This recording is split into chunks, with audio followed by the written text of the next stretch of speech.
बिस्मिल्लाहिर्रहमानिर्रहीम।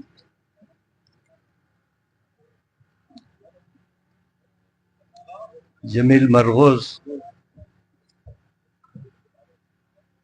जमा दोस्त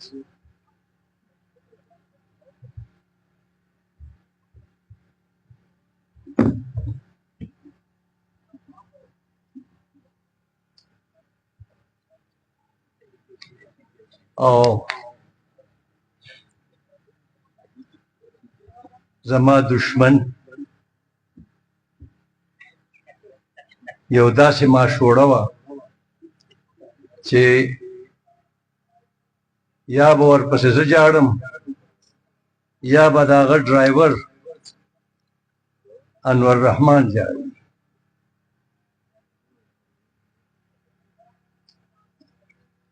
جمیل صاحب بچی ما چرته دعوت کولو نو دی به شپې دپاره راتلو، ځکه چې واپس به کلي ته تللی نه شو.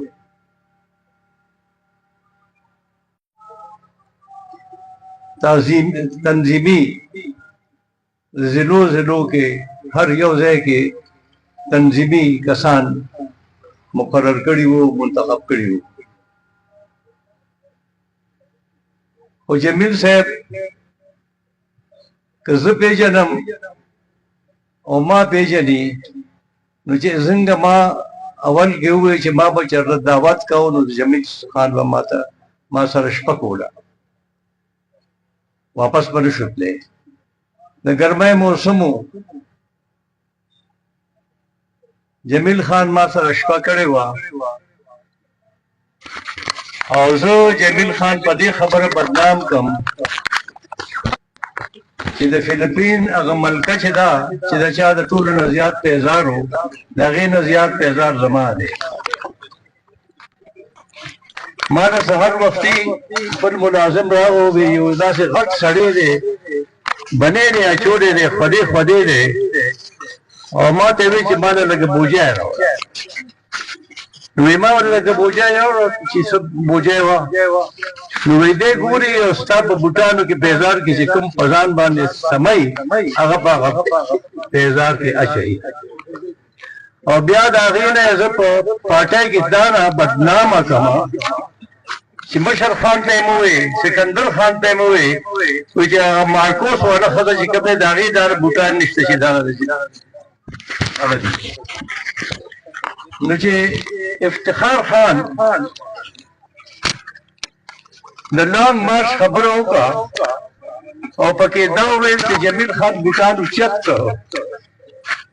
نو بیا زه سوچ کې شوم چې دا د بوټانو خو دا ته چې جمیل خان کې زما او زمانه نه ده، دا یې د ټولو ډانګ مارچ کې کړې ده، ولې چې دده به بوټان ډېر دا جمیل خان دی. جمیل خان یو بې باکه صحافي و، خو یو ورانه ماشوړه وه.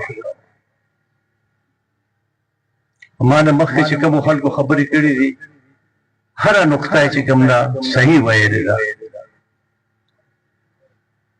جمیل خان بنیادی طور باندې د ظلم خلاف آواز اوچت کړی، هغه ظلم نه شو برداشت کولی.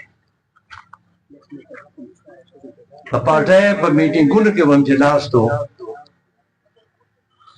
نو ما سره به یې ټونګې والې، خو چې بته به مې ونه ورکړې وه نو بیا به یې په ما پسې ټونګې نه والې. خدا نه جمیل خانه ته ولې دا نه زده ولاړې؟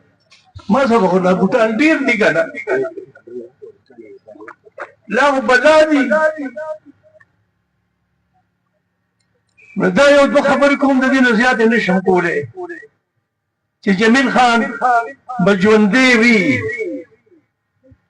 خو هله به ژوندی وي که د جمیل خان تاریخ رقم شي او آینده نسلونو ته ورکړی شي، هله به ژوندی وي.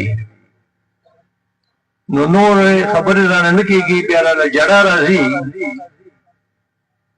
خدای پاک تاسو له عمر درکړه چې کوم ځوانان دي چې د جمیل خان مشن چې کوم دی مخ پر وړاندې کوي، او چې کوم مشران دي هغې دې لکه زما جاړې ورپسې ډېره مهرباني ډېره مننه